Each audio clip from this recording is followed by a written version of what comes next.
sabi ko, yun ang ba sa lahat ng dito? Media educators and learners call to defend press freedom. This corruption in media won't reduce to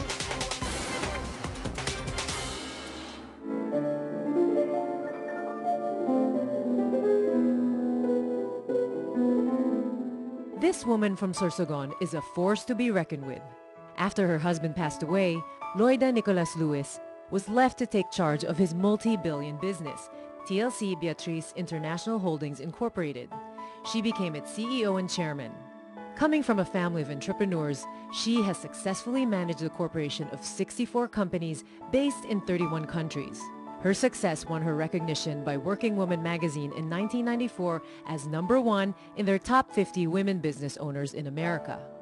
As a lawyer, she was the first Asian and first Filipino to take the American bar and pass. Later in her career, she worked as an immigrations lawyer at the Immigration and Naturalization Services for 10 years. It was while working for them that she thought of writing books on immigrations law.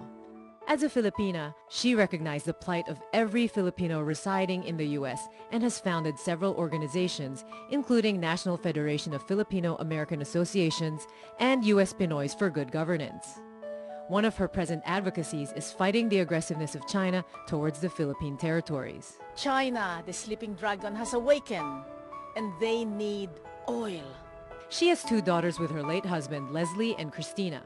After the death of her husband, Loida was left to take care of their children and be their mother and their father, always making sure that she had time to spend with them despite her busy schedule. She sometimes babysits her 3 grandchildren who call her Nanay. Attorney Loida Nicolas-Lewis is a remarkable woman who has surpassed many obstacles life has given her, to which she credits her personal relationship with God and the support of her family. Good evening. You're watching News Cafe on the Solar News Channel. Tonight, in celebration of Mother's Day, we have with us a phenomenal woman who has raised the bar high and broken barriers for women and Filipinos around the world. She is a lawyer, an entrepreneur, a philanthropist, social civic leader, author, mother, and grandmother. We have with us tonight Attorney Loida Nicolas-Lewis. Good evening, Mrs. Lewis. Good evening. Thank you very much for letting us into your home to interview you. Thank you, Mitzi. Now, there's many superlatives when it comes to you have broken barriers in every sense of the word, and namely, after graduating from the Philippine bar, you went to the United States without studying law there, and also you were the first Asian woman to pass the bar. What was that experience like? If you are a non-citizen before 1974, you could not take the bar. Yeah. But because the Supreme Court of the United States said that citizenship is not a qualification to take the bar, I was the first Filipino who applied immediately because University of the Philippines is one of 2 universities, College of Law, that's accepted in New York. Yes. So what was it like? Well, I knew I had to pass it the first time because I just had a baby, Leslie, my oldest child, and I had to exile her to Baltimore. That's around 3 months so that I could study not 24/7, but 16, 17 hours a day. And if I don't pass it, I don't want to exile her again. Yeah. So I really studied hard, So and I passed the first time. A little bit of a sacrifice you had to do as a mother in order to pass the bar. Yes. Now, did you have aspirations always of studying in the U.S.? I mean, you came from Sorsogon. So when you were a child, were you dreaming of traveling the world? No, not at all. My father, who was, modest means, he was a scholar in high school and in UP, wanted to be a lawyer. So his dream for me was to be the lawyer of the family out of 5 children, go into politics so that he even named the movie theater when I was 9 years old after me, Loida Theater. Wow. So when I go into politics, I will have name recognition. So my life was sort of, geared by my father. Going to the United States was like a gift when I became a lawyer. My sister, my younger sister, was taking masters at Columbia Art School when she graduated. And so when I finished law and I became a lawyer, my father said, okay, round the world trip with your mother, come back to the Philippines, then we'll start your career. Wonderful. So going to the United States or even studying there or even marrying was not in the cards. Yes. And this is where you met Reginald Lewis, of course. I heard you met him on a blind date Yes. in the U.S. Yes. So it was love at first sight? No. I don't fall in love easily. I was working because we arrived September and my sister was graduating in May. So what do? At that time, it was not too strict. Even if I had a tourist visa, I started to work in a civil rights law firm. And my boss was from Harvard Law School. I introduced him to my sister, and he was going out on a date. Loida, do you want to go out on a date? Blind date? And I said, sure, why not?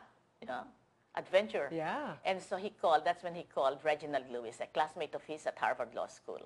And the funny thing is that he almost didn't make it. He said, you know, as a lawyer, you work so hard. You don't have time really for anything. But when he said, when my boss said, oh, that's too bad, you cannot come. You know, she's from the Philippines. So Reginald Lewis said, wait, I have never dated an Oriental before. I'm coming. It was an adventure also for him. It's an adventure. He's always ready for new things. Right. And the rest is history, because after that, you had to return to the Philippines. Well, actually, after 7 months, we decided to get married. No. We met in December.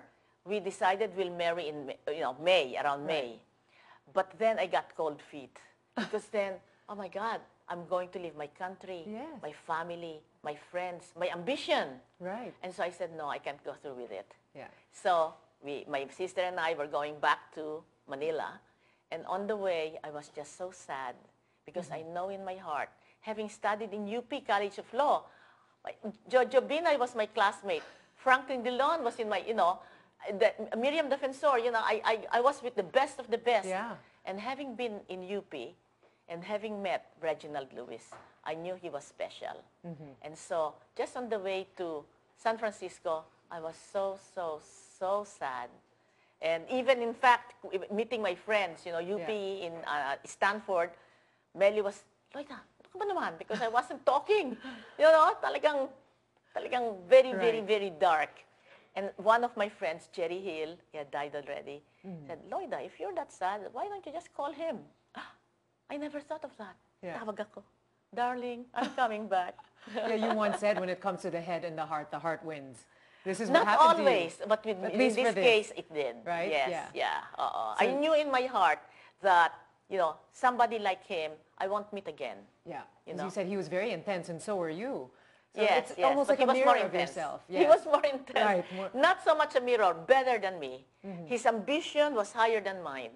Yeah. His vision, he can go around the corner, the next corner. Ako narito pa lang. Yeah. And then he's more intensive, very intense. You called him a tutor. He taught you a lot of things.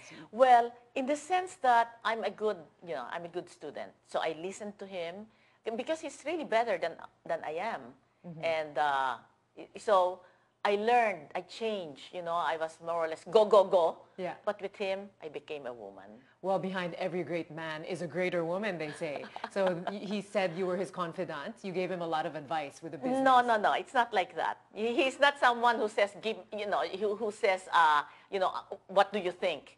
It's always he will talk. And then when I think there's a proper time to give my advice, I would not advise. It's really just my thoughts. Right. Okay? And then he would listen. In fact, at one time, when the deal was getting so hard, this is the Beatrice deal, and it's almost, falling through. I said, don't worry, darling. You'll make it. And I said, what do you know about the deal business? I said, I don't know anything, but I know you'll get it through. Yeah. Okay, so, it's not so much advice. It's really encouraging him. Being an Right. African American in America, it's tough. Yes. So he will constantly receive, subtle put-downs, insults, actual discrimination. So as his wife, I have to be sort of like, give him the confidence. The support. Even if I think he should not have said that, he said it already. Yeah. So, you say, no, that was good. Don't worry about it. You always have to give him confidence. Right. So that's the way It's I did it. challenging to keep up a marriage, and you had 20 years together. 24. Before. 24. We never Okay, made sorry. it to 25. Oh, 24. And you faced quite a lot of challenges with the position he was holding at Beatrice. You moved to Paris, and this is where you said it was very difficult because you would get these jealous moments. Him having to travel a lot. Tell us about that. Well, marriage generally with Reginald Lewis was not easy. Because of that, very intense. It's like a rocket ship. But I was able to, especially in Paris, because he would live 1 month in New York, 1 month with us in Paris. And then he himself said, Loida, I want you to know that I had dinner with so-and-so. Single woman, beautiful, and syempre, the thoughts. jealousy comes through. So that was very difficult. It was very, very painful. But, God is always good because I started a prayer group in St. Joseph, the only English-speaking Catholic church in Paris. And we would meet every Friday, and one of them became very close to me, Nora Brady from Ireland. So one time we were talking, and she could see that there's something bothering me. So she said, Loida, why don't you read St. Paul's letter to Corinthians, which is really the definition of love. And so that saved me because, love is patient. Loida is patient. What does that mean? Love is kind. Loida is kind. So I went through and integrated it within myself. Right. And after that, he can do no wrong. It's loving unconditionally, and that saved me. Well, how is it like as parents yourselves, raising two daughters together, given your busy schedules? Were you very... Well, no. When I got married, having married a guy who's hard-charging, I made a decision that he's the one who's going to go out there and make money. Okay? Not that I stayed home and be just a housewife. I also was working, but I was working with the government. It's strictly 9 to 5. So both of us agreed that there will be not too many rules. Very simple rules. First rule, respect your elders. So, sometimes my older daughter is very feisty, and she had received a whipping, So respect your elders, meaning respect me, respect your parents, respect grandparents. Number 2, do your job, and their job is to study. So what if the room is messy? So what if she colors her hair green? But you must study. So just simple rules. Yeah. And do you think they pass this on to their grandchildren? Because you have 3 grandchildren now. I have 3 grandchildren. Both of them graduated from Harvard, cum laude, and my younger daughter. Oh, this is Leslie and Christina. Leslie and Christina, yes. Both of them graduated. So that's the kind of, we hope, successful parenting in that they were able to direct their minds to really excel academically. Right. So both of them are married. In fact, Christina got married here in San Agustin, and she has a 2.5-year-old son. She wore your wedding dress at the wedding, I heard. That's Altered, right. of course. That's right. Yes, I was able to keep the wedding dress that I Yeah. had by Valera. Yeah. And, she had it, Yeah. altered Yeah. so that it's 2010, Wow. 2011. Well, we may step back a little. When Reggie, your husband, got sick in 1993, and then he passed in after 6 weeks, is that right? What was it like having to raise the children on your own? And unang-una, it was the last thing I could expect that my husband would die at 50. Very young. So I was totally discombobulated. And it took me a few months, before I got hold of myself. Yeah. And, I'm always thankful that I was raised, Catholic, Christian, because I never lost faith in God. I know that God will not abandon me. So raising those 2 kids, I know, will be my first priority. I will be mother and father to them. Yeah. So I saw to it that every evening, because my younger daughter, Leslie was already at Harvard, my younger daughter is with me. So every evening, whatever I do, whether I was, I will be home for her to have dinner together. And just keep up. And whenever she would go out, I would not sleep, because it's New York. You'd be Who worried, knows what yeah. happened. So I tell her, I'll wait. You have a deadline. You have a curfew. Yes. So if you cannot make it, you have to call me. And she was true to that. Right. So you have to be, it's like you cannot hold soap too tight. You will disform it. That's right. But you cannot also hold it too loose because it will fall off your hand. So that's the balance you have to do. Yeah, it's complicated. Raising up, sometimes. especially teenagers, that's the toughest. Very difficult time, yes. But also, this is the time where you took over your husband's business. Suddenly, you became the head. How was that? Because you took over this billion-dollar business suddenly. It was not easy making that decision. As I said, I was, I was out of kilter for maybe 6 months. And then after 6 months, with God's help, never losing faith, I said, what are the things? First, my children, priority. Second, the business. He spent his life reaching that part, so it cannot fail. Failure was not an option. And so I was trying to help his successor, my brother-in-law, to run the business. But, sometimes you're a very good number 2 man, but you cannot be a good number 1. And that was what was happening. His decisions were so far from, good business decisions.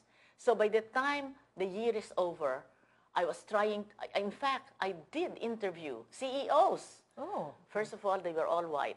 Okay. All male. Not that I have anything to do with, against men or against white people, but that this is an African-American company. Right. It would have been better if they say, all right, you hire me, I'll make it succeed.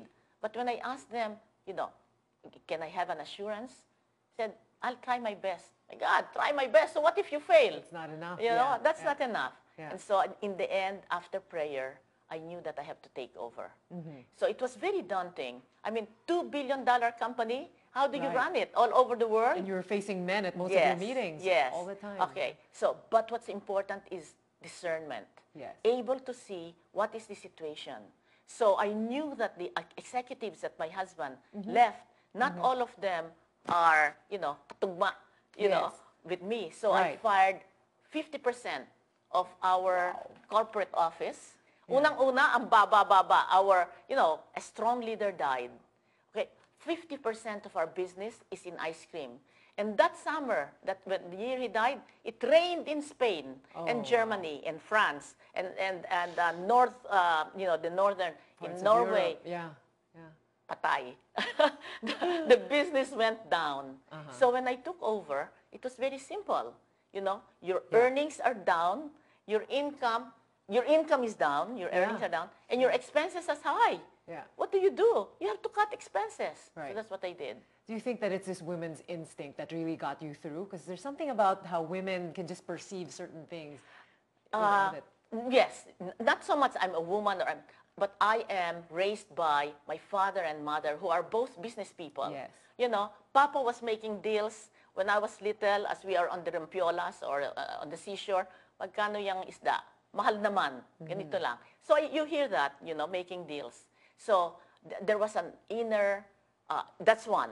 I have entrepreneurial parents. Number 2, I also prayed every day to clear my mind, because you're faced with many things. Okay, how do you decide? Okay, so God, in your inner guidance, will sort of show you. Right. Okay, and then number 3, to have that perception, sino ang magaling dyan? So when I dismissed them, I hired only 2. A lawyer, the man who introduced me to my husband. Wow. I took him back because he knows me before I was anybody. Yeah. So he will be my extra eye and ear. And you can trust my him. sister, Loida Nicolas, who is now Secretary of Commission on Philippine Overseas with President Noynoy, because I need a very close person who can tell me, Loida, mali yan yata. Right. And then the man who funded my husband's first deal as my CFO. Those were the only things. Everybody else, I dismissed. Wow, quite a team you had there. Yes. Now, shortly after that, you made it as on the Working Woman magazine in 1994 as the top 50 women business owners in America. And shortly after that, also the top businesswoman in America, because you steered the company to the $2 billion revenue. How did you feel? More pressure, huh? Well, you don't really look at the whole thing. You go 1 foot, my husband would say, don't be intimidated, because it was intimidating. You just put 1 foot in front of the other. You know where you're going. You have to be very clear on where you're going. And where I'm going, you have to make the company profitable. Right. Okay? So what do you have to do? The debt is so high. If the debt is so high, bring it down. How do you do that? Sell some companies. Yeah. So we did. So by the end of my second year in 1997, I had 0 debt. Leverage buyout, my husband bought it, borrowed all the money, sold some companies. So he bought it for $1 billion. At the day of closing, he sold half of the business. So the debt is only $500 million. And then when he took over the business, he sold another supermarket, in Alsace-Lorraine. And so the debt is only $350. when I took over, I had a 350 debt. And so I sold another company, so it's zero debt. Wow. And I was able to sell it for equal to 1 billion. Yeah. My gosh, that's quite I mean, all this time, how is it with the kids? Because you wonder when you're doing this kind of work, do you really have, did you raise the kids and did you have help? I mean, family was nearby. Well, I had asked my mother-in-law, and Yeah. I call her mom, the mother of my husband. We are Yes. very, very close. Yeah. So she stayed with me for a year. Because, you know, running the business, you have to fly to Europe. All over the world also. Well, yes. Well, so whenever I fly, I ask my mother-in-law to come. And then, so I stay. I don't want just help. We did have help. Right. Well, we'll be talking more about that. We'll hear more about your life. But for now, we have to take a short break. Please stay tuned on News Cafe. Sa karanasan mo po, sino ba nakasalanan ng media educators and learners? Okay, Mrs. Lewis, can you tell us about some of these wonderful moments? Yes, captured yes. in pictures? Well, this was in the first election of President Obama. When Hillary lost, of course, I supported him. As soon as the president comes to me, please take our picture. That's why, kuha-kuha. You know, Nice Mr. one. President, can we get a picture? Hey, what are the other favorite moments you might have? Of Well, course, this was our, when he was inaugurated, 200 of us US Pinoys Yeah. came here, and you know, that's when we got this one. Yeah. In his inauguration. You're still watching News Cafe on the Solar News Channel, and we're talking to Attorney Loida Nicolas-Lewis. So let's talk more about your career in the U.S. You spent 10 years, no, as the General Attorney in the U.S. Immigration and Naturalization Service, long name, which is now the U.S. Citizenship and Immigration Services. How was that like? Well, you know, they didn't accept me at the beginning when I applied. So I sued them for discrimination. That's what you won. You won Yes, this case. I won it. After 3 years, so they gave me 3 years back pay, you know, 3 months sick leave and all that. So how was that? I saw to it that I was a very good immigration lawyer, but at the same time, having been a foreigner myself, being very, very understanding of the plight of the illegal aliens that come before me. So I was fair, but I was also merciful, if you can have justice and mercy at the same time. Yeah. So I enjoyed that very much. And this is what basically gave you the fuel to write your book. Well, You when wrote my some of the husband bought Beatrice International, and since the business is in Europe, we moved to Paris. Well, between INS and Paris, that's no-brainer. Yeah. But when I was in Paris, you know, you can only study French and go shopping. So I decided I have so much knowledge about immigration that I would write a book. Yeah. So my husband said, all right, rent a room so that I would be very focused on writing the book, and I did write the book, which is, the first book is how a Filipino veteran of World War II can become a U.S. citizen. Because in the 1990s, the Supreme Court held, or actually the U.S. Congress passed a law that if you are a Filipino veteran of World War II, during that time, they took away the naturalization officer in the Philippines. And so that was a big, big injustice. So now in 1990, you can become an American citizen if you can prove that you are a U.S. Veteran of World War II. Yes. And after that, how to get a green card. And This is then the after that, how to get a green card. And this is yes. an issue that many Filipinos were really dealing with at the time. Well, not only any illegal alien, That's TNT. true. And it's still being published up to now. I know it's being, so my copyright percentage is Yes. reduced, but Now it the still has 8th my edition, name. right? That's Yes, so successful. It's now on its 8th edition, yes. Yeah. Well, you started many organizations, including the National Federation of Filipino-American Associations, the Asian American Legal Defense and Educational Fund, and the U.S. Pinoys for Good Governance. And of course, there's the Reginald Lewis Foundations. So you are a big leader in the Philam community. What would you say are the top concerns of our Filipinos abroad? Well, for now, as U.S. Pinoys for Good Governance, it is what they call TPS, Temporary Protective Status, simply because it's granted by the United States immigration law that if your country is hit by natural disaster that's so massive that the entire country can be dislocated, or if your country is under civil war, U.S. government can say, all right, any national from that country who are illegal, can stay temporarily in the United States. So it's called TPS, Temporary Protective Status. And since the monster Yolanda, the Typhoon Haiyan, hit the Visayas, there has been a clamor among Filipino Americans, even among the National Catholic Conference League, from the Latino organization, to declare Filipino nationals in the United States, TPS status, meaning to say, no deportation, you are given work authorization. So that's the burning issue. And I was so disappointed when President Obama, who just visited, did not declare TPS. And thinking it over, I think it was politically correct because he's just signed the, advanced defense agreement. The enforced defense, yes. Yes, cooperation with President Noynoy. And so para bang napakasagwa, quid pro quo, because you signed this, I'll give your national in the U.S. to TPS or, work authorization. So he didn't do it. But I hope they will do it, in the months to come. So you'll be lobbying for that still. We are still lobbying. Yes. Well, since you brought it up, what are your thoughts on the EDCA, the enforced defense? I am so glad that they did it. Why? Because in the past 3 years, China has been looming large like a big bully, saying, this is ours. 200 nautical miles from our shore has always been ours since 1992, when the United Nations Convention of Law of the Sea declared that 200 nautical miles from your shore belongs to you, and you can exploit whatever minerals are there. Of course, there are places where there are several countries, but Palawan, between Palawan and China are deposits of 100 billion barrels of oil. And trillion cubic feet of natural gas. So there's nobody else except China and the Philippines. China is 500 nautical miles. In 200 nautical, sa atin talaga yun. So China has been very aggressive in saying, amin yan. First, Mischief Island. Okay? First, they said, no, we will just put a little house for our fishermen. Now, there is a 4-story garrison. So, nawala na sa atin yun. A year ago, I think it's Scarborough Shoal. These are nothing but rocks. And during high tide, nawawala.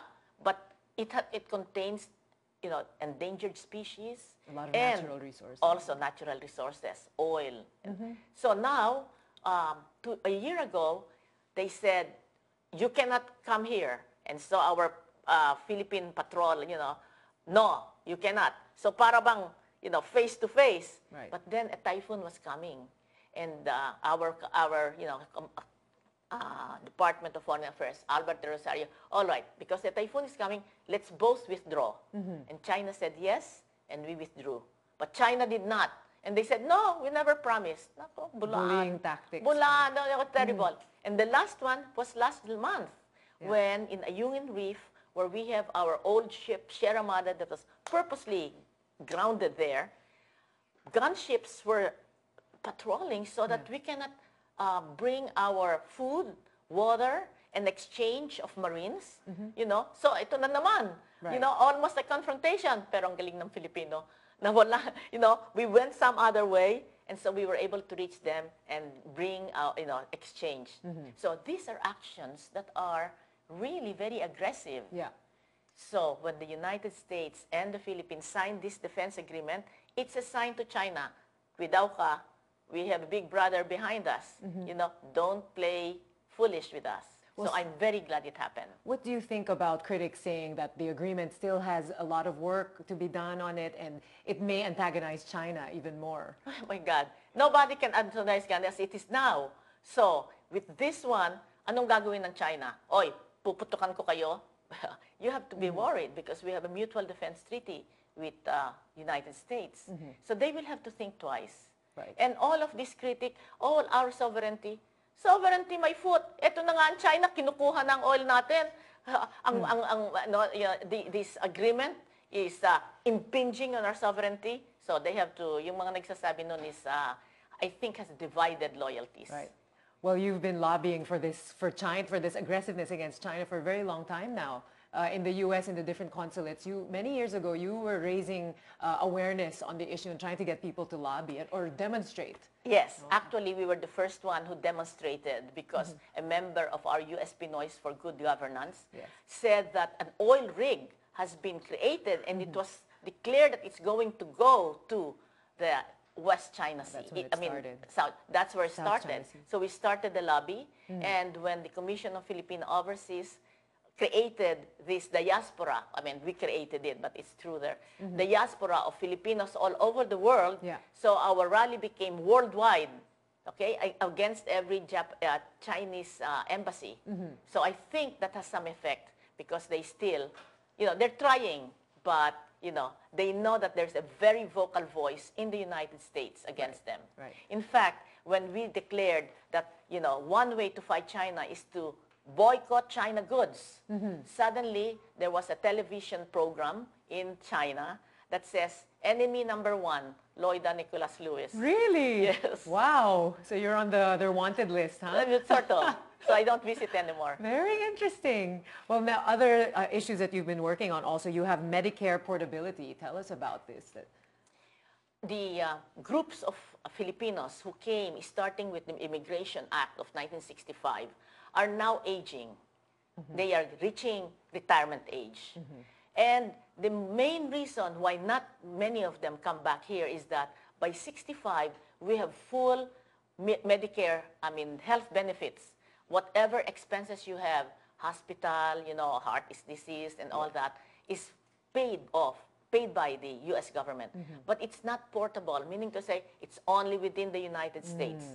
So we are lobbying very hard to allow us to use our Medicare here. And can you imagine if 200,000, we're 4 million in the United States, if 200,000 come and live here, that is equivalent to a saving of $1 billion from United States because our medical expenses are at least 70% cheaper. Okay, so let's say 50%. So it's a big savings for the United States. And for us, we're back in our home country. Right, so for our retirees coming back here, Yes. that's very comforting. Yes. Anong tanim how sweet is it to live in our home country? Yeah. That is the song of Maria Clara in the opera Noli Me Tangere. Which you are working on now, since I was going to ask you about that, but you did this production in New York. Yes, it was very successful. Yeah. For 3 days, sold out, Wow. and the New York Times reviewed us. Excellent. It's mixed review, but they reviewed us, so Still. we were recognized. And after 27 years, huh, that... Here in the United States, here in the Philippines, it was shown in 1987, 100 years anniversary of Noli Me Tangere, when it was published in 1887 in Germany. So it was shown in CCP, Right. Cultural Center of the Philippines. Yes. So after 27 years, a group of us, Jerry Sibal, Edwin, Joshua, and myself, are crazy enough to say, let's bring it to the Philippines because it is so expensive. For the first time, it will have 35-piece orchestra, opera singers, Yes. and it will be done at Resort World from September 12 to September 29 of this year. And so I've been lobbying and asking, the corporations and foundations to come and support it. That's excellent. You're a patron of the arts also. What do you think of the current time, well, today, where everybody's so in touch with technology, so classic media like this, orchestra, plays, maybe the young are not so in touch with that. How do you feel about the new social media and how... No, it's great. This is the technological revolution of the 21st century.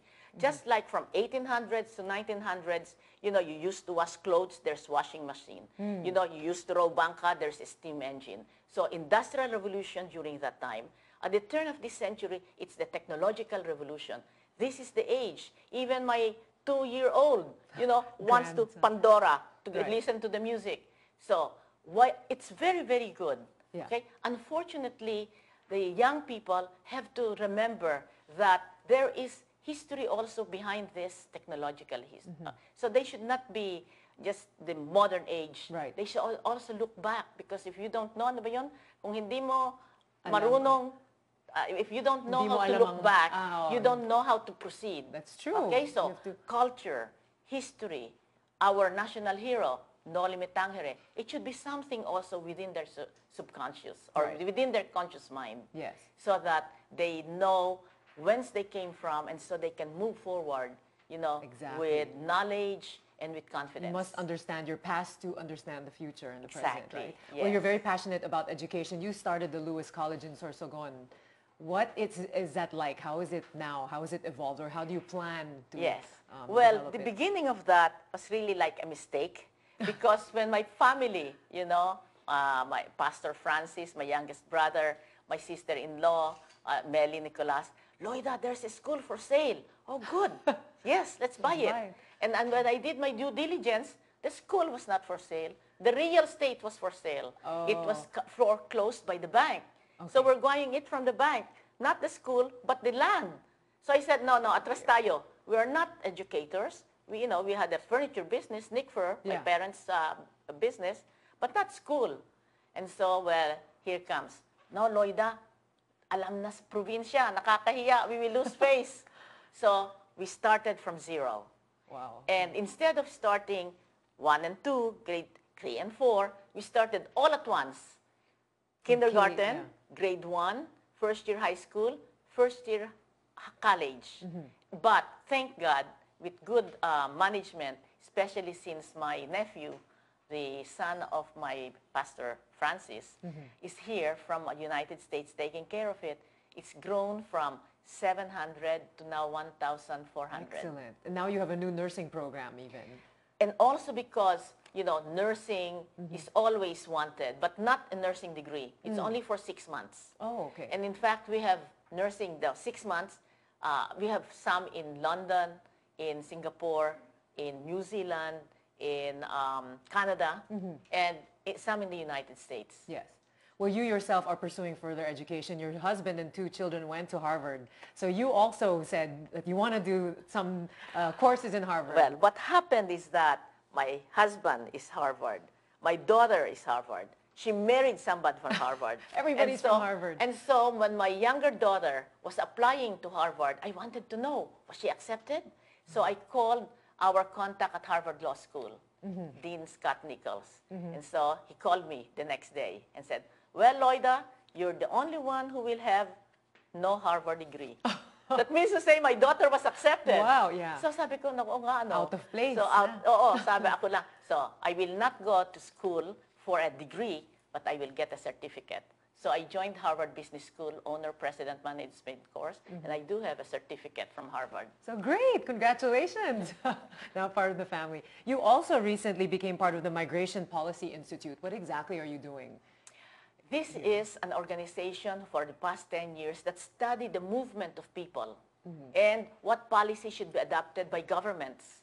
And since, my sister, Imelda Nicolas, is in the Diaspora Commission of Filipino Overseas, she thought that I should be member of this because it sets policies on how do you get the movement of people more efficient, because you cannot help it. People are free to move around. Yes. But how can you encourage the movement of one group of professionals into another country that's needed by that country?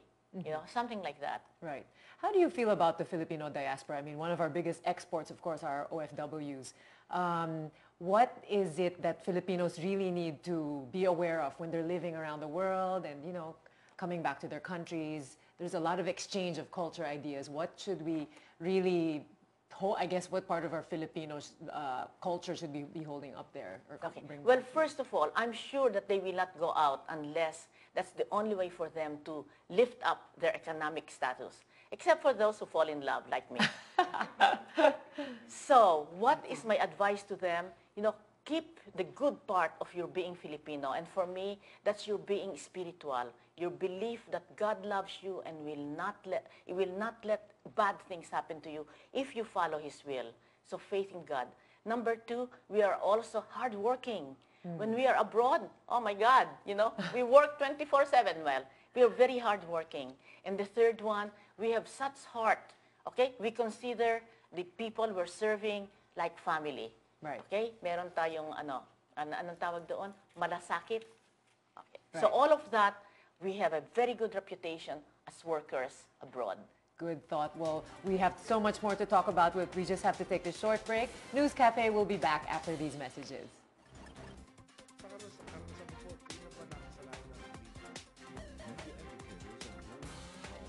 And now let's talk about your art collection. This is the gift by my husband. This is an amor solo. But you know, he went to New York.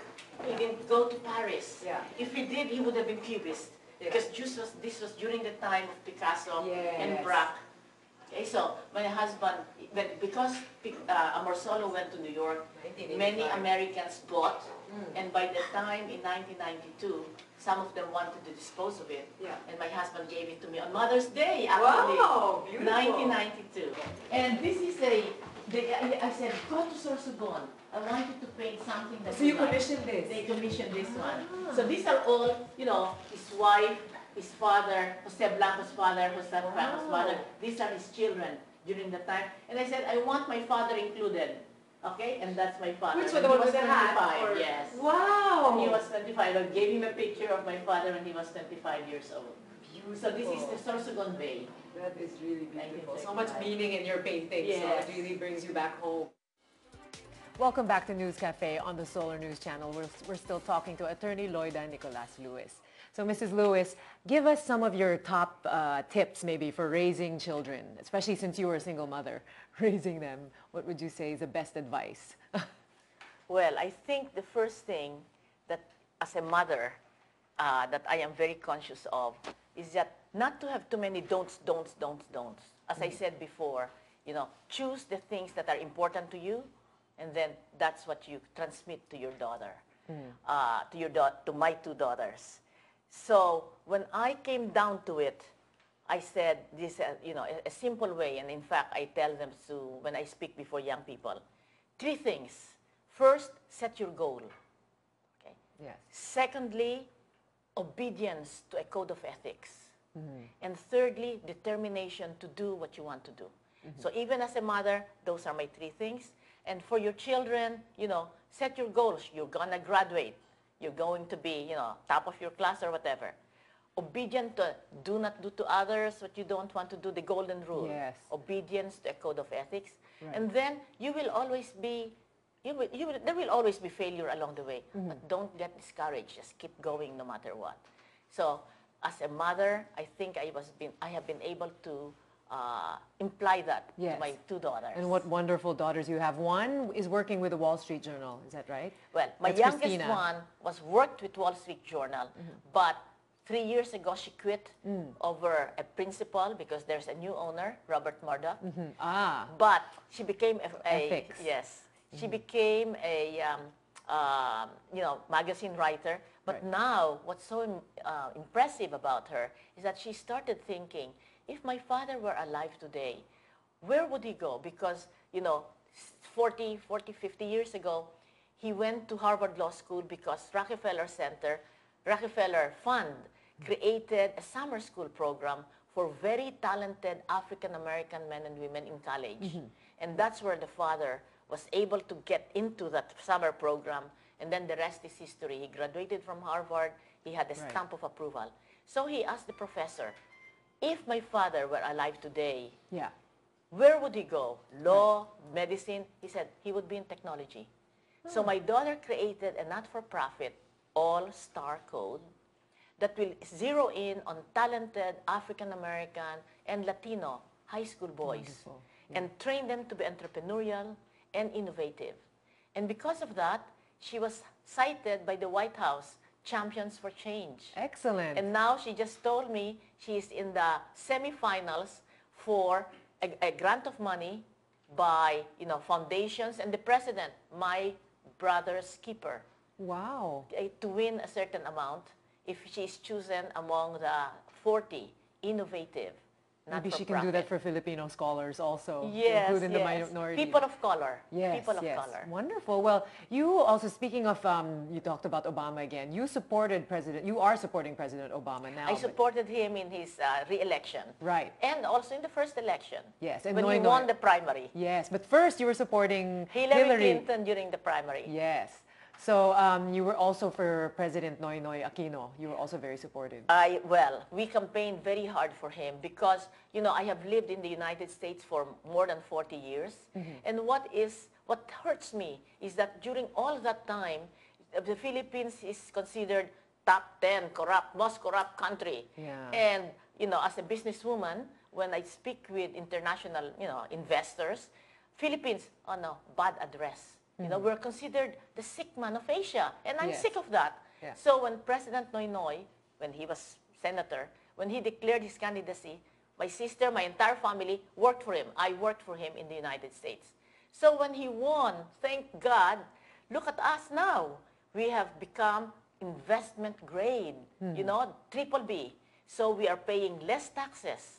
Our Secretary of Finance has been #1, the best finance minister in the world. Not only 1 year, since 2010, 4 years. And our GDP is in the 7%. Right. So the Philippines is up there because of a very honest president. And what are your thoughts on all of this PDAF and the pork barrel scam? Thank God lumabas. Okay, at least. Because alam natin na meron talagang kalukuhan. So only under President Noynoy will something like this come up and people will be brave enough to say, yan, magdanakaw yan. So there's so much frustration because people are losing hope. But when you're saying when this is happening, at least we're moving forward somehow. Under Dinky Soliman, the direct transfer, because really they are very, very, very poor. I live in Sorsogon. Yes. Some of them, my students cannot even pay, they're scholars. They don't even have enough money to pay for their daily life, Right. So I know that there is poverty. And so this policy of giving cash transfers, if you send your children to school, if you take, when you're pregnant, you take, vitamins, you take care of Prenatal, yourself, you see to it that your house is clean. There are certain conditions, then you will get 1,500. Yes. That's very helpful. Yes. Well, elections are coming up. Any candidates that you might be supporting for 2016? Okay. The 6 years of President Noynoy is really not enough. The institutions are not strong enough. He needs another 6 years. But the Constitution is against that. So we must elect a second term for President Noynoy through the person that he will support. You think so? His approval ratings have been going down. But it's still 65%, the highest. Barack Obama is already in the 50s, but he is 65. After 3 years, that's very, very good. Right. And for me, the real goal is continue what he has done. Because it has raised up. I mean, the Philippines is now, it's no longer the BRIC. We are the Peru, Philippines, Indonesia, and I can't nations, remember. yes, we are emerging now countries. going up in this world. Investment are coming in. So it must continue. We don't want to go back to corruption. That's right. And this PDAF, in fact, I am so scared. Wait until 2016. Yung mga Waiting, yung mga candidates waiting. It will be our time again. Happy days are here again. So, I am praying that the Filipinos in the Philippines will be smart enough to say, we want the way Noynoy is running it. Okay, let's give him a second term. So whoever he appoints, we should elect. Okay. And now in the U.S., you're going to be supporting Hillary Clinton. Ready for Hillary. Yeah, back to Hillary all the way. Yes. Any chance you might be running, because you're very active in politics. I'm sure people might be thinking you would be a great candidate for politics, whether in the U.S. or the Philippines. I always tell people, please don't wish me evil. You're No. happy with the way things... Politics is not in the cards. No. I'm doing what I can, what I see it's best, and I'm not hampered by pleasing some interest groups. So I'm better off where I am. Right. And you're able to spend more time with the family also, huh? Well, I babysit for my younger daughter, my younger grandson, Calvin, every Tuesday. And when Leslie needs me, because she's in this Arnold, this is the fitness competition, Wow. Arnold Schwarzenegger. Yeah. She is a yoga teacher. So I fly to Naples, Florida, because I have 2 grandchildren there, Christian and Sevilla. And I am so, so proud of my daughter and my son-in-law, Gavin, because they adopted 2 babies from Rwanda 8 years ago. Yeah. And they are my grandchildren. Yeah. No distinction. Right. And I hear one of them is also now into acting. Both of into them music and actually are acting. in follow Beauty their and the mothers. Beast. Wow, like Yes, following they're the not mother's they're not footsteps. the main actors, But but they're still. there. They enjoy acting. Yeah, and I hear you do a mean chicken dish, which they love. You have this recipe from the I Hate to Cook cookbook. Because you're not, you said you didn't really like to cook. Very good research, you know. I don't really cook. In fact, for my husband, he was thankful. He only eats certain kinds, you know, fried chicken, you know, steak, you know, and for my grandchildren, spaghetti, Yeah. you know, sinigang. So nothing complicated. Yeah. But when sometimes my daughter asks me, please come. So I'm cook, and I enjoy it. Yeah. And my cookbook is I Hate to Cook. I should get that. You also do yoga. What do you do in your downtime? What do you do to relax? Yes, I do. Yes, the yoga. You know, through my daughter, she gave me a gift of 20 lessons of yoga, and I've been Wow. taking that. I love going to musicals, to Broadway shows, Yeah. to opera, and going to movies because, as you know, we grew up with the movie theater, Loida Theater. Yeah. So going to movies is one. And reading books. Yeah. You know, I finally have the Kindle. Yes. So that the books are there, and I can have 3, 4, 5 books that I can read every now and then. You're also quite a piano player, right? You're into very much Well, music. from Hopefully. St. Agnes, Yeah. the teachers, the German teachers were very good. So I'm not a widow player. You know, when you hear you can play, I can only play what I learned in high school, and I still play them. Now, since it is Mother's Day, being a mother, phenomenal woman, I'd like to ask you, you've been through so much in your life and you've accomplished quite a lot. What would you say is your secret to happiness, to making this life meaningful? Well, the secret really is trying to align your will with God. So every morning I do pray. I do keep quiet for 15 minutes. It's called Zen practice, just counting your breath, and then reading what the Mass says, and having a journal. Because in the journal, you write your prayer to God for that day based on whatever it is in the Mass. And then it's an Ignatian practice. You look at the day before, what made you happy? Consolation. What made you sad? Desolation. And then you write it down. And normally, because I am a, optimistic character, it's usually always good. Okay? But then, when I do something, I write it down that I'm sorry. I did this and that. I wish I could do it better. So, what is my secret? It is my connection with the Lord. And then if you walk with God, as Psalm 1 said, Psalm number 1, anyone who fears the Lord is like water, fresh water. And the trees will always be green. They'll always give fruit in due season. And whatever they do will prosper. Oh, very inspiring indeed. We'll have to leave it there. Thank you very much, Loida Nicolas-Lewis. Thank you for being with us tonight. Thank you, Mitzi. And that's News Cafe for tonight. Thank you very much for joining us. I'd like to thank my guest once again, Attorney Loida Nicolas-Lewis. If you have any comments on our show, please do share them on our Facebook or Twitter pages. And you may download the Solar mobile app on your mobile devices to catch up on our past episodes or to watch Solar programs live. Join us again next Thursday for another round of discussions. I'm Mitzi Borromeo. Good evening. Saka sa